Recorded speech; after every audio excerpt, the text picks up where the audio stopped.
Hello everyone, today we are going to talk about supraventricular tachycardias.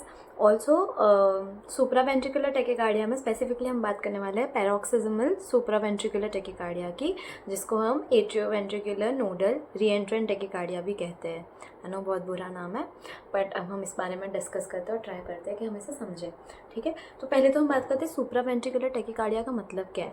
Okay, तो anything which is originating above the ventricles level are going to be called as supraventricular tachycardia. और इनका rate जो है ना वो very करेगा from 120 to 240 के बीच में। ओके, कॉजेज़ काफ़ी अलग अलग है सुप्रावेंट्रिकुलर टेकिकार्डिया के, जिसमें से हमने दो तो ऑलरेडी डिस्कस कर लिया है, जो है atrial flutter and atrial fibrillation.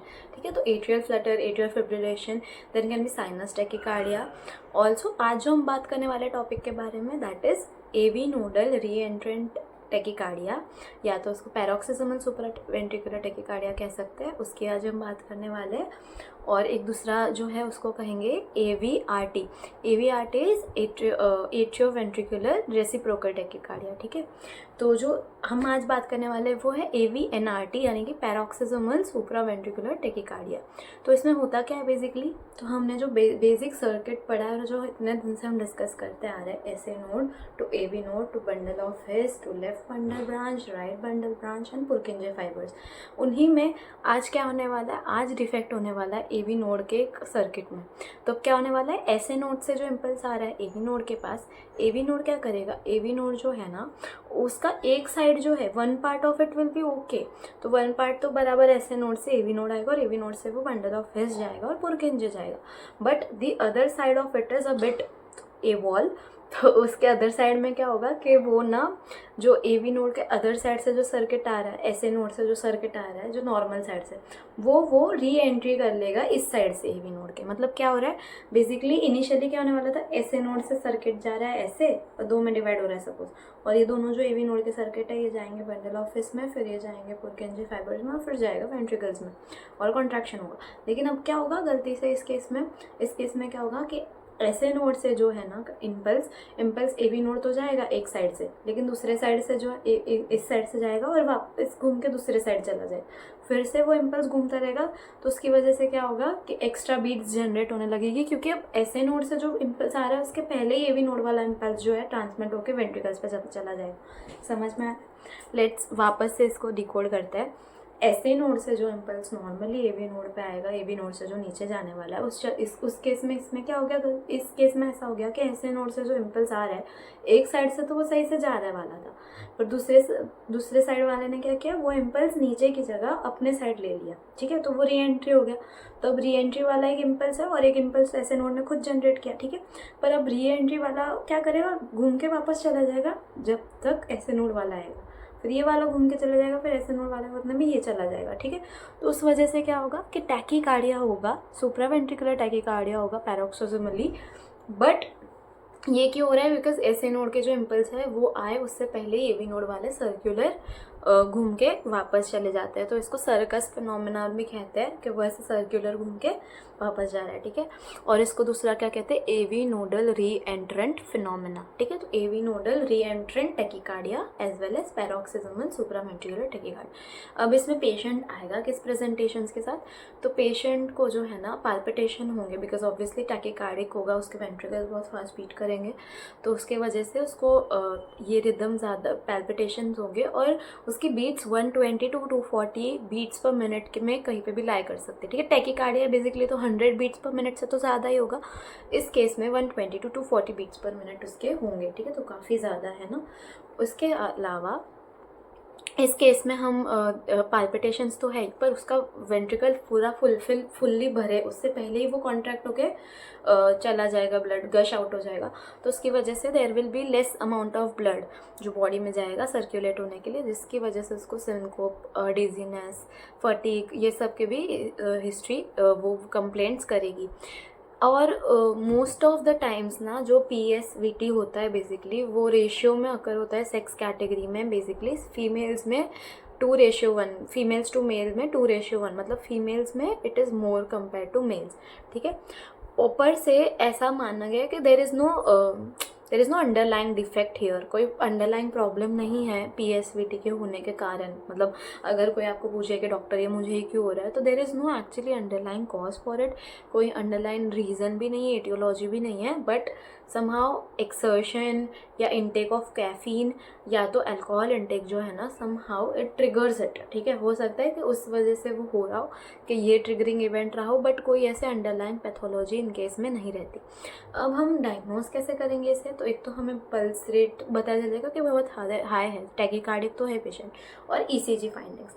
अब इस केस में क्या होता है ना कि ECG जो है ना, तो हो सकता है जब तुम कर रहे हो तब वो नॉर्मल दिखे तुम्हें, ठीक है, तब तुम कुछ अबनॉर्मलिटी ऑब्जर्व नहीं करो, ठीक है, बट तुम्हें ना होल्टर मॉनिटरिंग इस केस में करना है। होल्टर मॉनिटरिंग होता क्या है बेसिकली, तो एम्ब्यूलेटरी हम क्या करते हैं, ECG के वो रख देते हैं और 24 आवर्स तक हम उसका ECG मॉनिटर करते रहते हैं। तो 24 आवर्स में हम देखते रहते हैं, क्योंकि पैरोक्सिस्मल है, यानी कि हो सकता है कि वो बहुत फ्यू सेकेंड्स में उसको जब सिम्टम्स आए हो तब हो रहा हो, पर अब कुछ नहीं हो रहा है, तो ECG नॉर्मल भी आ सकता है, ठीक है, क्योंकि पैरोक्सिज्मल है। पैरोक्सिज्म मतलब it occurs in bouts, there is no specific time of its occurrence, right. तो तुम जब होल्टर मॉनिटरिंग करोगे, दैट इज़ 24 आवर्स तक तुम जब उसका मॉनिटर करोगे ECG में, तो तुम्हें पता चलेगा कि फाइंडिंग्स क्या क्या ECG में मिलेगी, जिससे हम डायग्नोस करेंगे। तो these are the following findings जो हमें ECG में मिलेगी। First, because it's a tachycardia, RR interval इस केस में बहुत शॉर्ट हो जाएगा, रिड्यूस हो जाएगा। RR इंटरवल मतलब जैसे देखो, दो RR इंटरवल के बीच में 2 बॉक्स या ऐसे ही रहेंगे, मतलब 150 ऐसे कुछ बीट्स पर मिनट उसकी होगी, तो मतलब बहुत हाई होगी उसके बीट्स जो है वो, ठीक है। तो RR interval will be less in this case, very much reduced. फिर तुम QRS कॉम्प्लेक्स देखना, तो QRS कॉम्प्लेक्स इस केस में नैरो QRS होगा, ठीक है, तो नैरो QRS होगा एकदम, क्योंकि वेरी क्विकली कॉन्ट्रैक्ट होके वो ब्लड गश आउट हो जाएगा, तो वो बहुत कम टाइम तक लाई करेगा, ठीक है। तो नैरो QRS कॉम्प्लेक्स होगा, RR जो है वो इंटरवल भी रिड्यूस हो गया होगा। P वेव जो है ना, इनके इसमें दिखेगी भी नहीं, because most of the S wave की इम्पल्सेस है वो ये अबैंडन करके अपनी वेव्स जो AB नोड से वही जनरेट री एंट्री करके वो भेज रहा है वापस। तो बहुत केस में P वेव्स तो विल नॉट बी ऐसे इनकॉम्प्रिहेंसिबल होंगे, ठीक है, दिखेंगे ही नहीं। और ST सेगमेंट जो होगा वो डिप्रेस्ड होगा, तो ST सेगमेंट डिप्रेशन होगा। तो क्या क्या दिखा, ST segment depression, RR interval less, QRS complex is narrow, and lastly P waves are invisible, ठीक है। उसके बाद हम आते हैं मैनेजमेंट में, कि हम इस पेशेंट को मैनेज कैसे करेंगे। तो अब 3 चीज़ें हो सकती है। एक तो पेशेंट जो है वो ऐसे आ सकता है, सॉरी 3 चीज़ें क्या बोल रही हूँ, 2 चीज़ें हो सकती है। एक तो पेशेंट तुम्हारे पास प्रिवेंशन के ऐसे में आ सकते हैं, मतलब उसको कुछ हुआ नहीं है अभी वो ठीक है, अभी नॉर्मल है सब, but you diagnosed her with PSVT, तुम्हें पता चल गया कि उसको PSVT है। तो for prevention what you will do is, prevention के लिए तुम उसे ओरल वेरापामिल दोगे, तो तुम ओरली उसको वेरापामिल दोगे, जिससे उसको रिलीफ मिल जाएगा। But if the patient is coming as for an acute attack, मतलब उसको एक्यूट अटैक आया है जिसके वजह से वो तुम्हारे पास आया है, तो एक्यूट अटैक के केस में तुम क्या करोगे, 2 चीज़ें हो सकती है, या तो वो हेमोडायनेमिकली अनस्टेबल हो या तो वो हेमोडायनेमिकली स्टेबल हो। तो हेमोडायनेमिकली अनस्टेबल होगा मतलब क्या उसका, कि उसका BP 90 से कम होगा, SBP 90 mmHg से कम होगा, ठीक है। तो उस केस में तुम क्या करोगे, उस केस में तुम्हें डायरेक्ट DC शॉक देना पड़ेगा, 120 to 200 जूल का सिंक्रोनाइज्ड DC शॉक होगा ये, ठीक है। नॉन सिंक्रोनाइज मतलब डिफिब्रिलेटर, सिंक्रोनाइज मतलब हम सिर्फ कार्डियो वर्जन कर रहे हैं, ठीक है, अब नॉर्मल से नॉर्मल वेव्स कन्वर्ट कर रहे हैं। और अगर उसका हेमोडायनामिकली स्टेबल है वो, यानी SBP is greater than 90 mmHg, तो हमें उसे सिर्फ हम उसे कैरोटेड साइनस मसाज देंगे और केमिकल कार्डियोवर्जन करेंगे, ठीक है। तो केमिकल कार्डियोवर्जन के लिए हम एडिनोसाइन देंगे IV।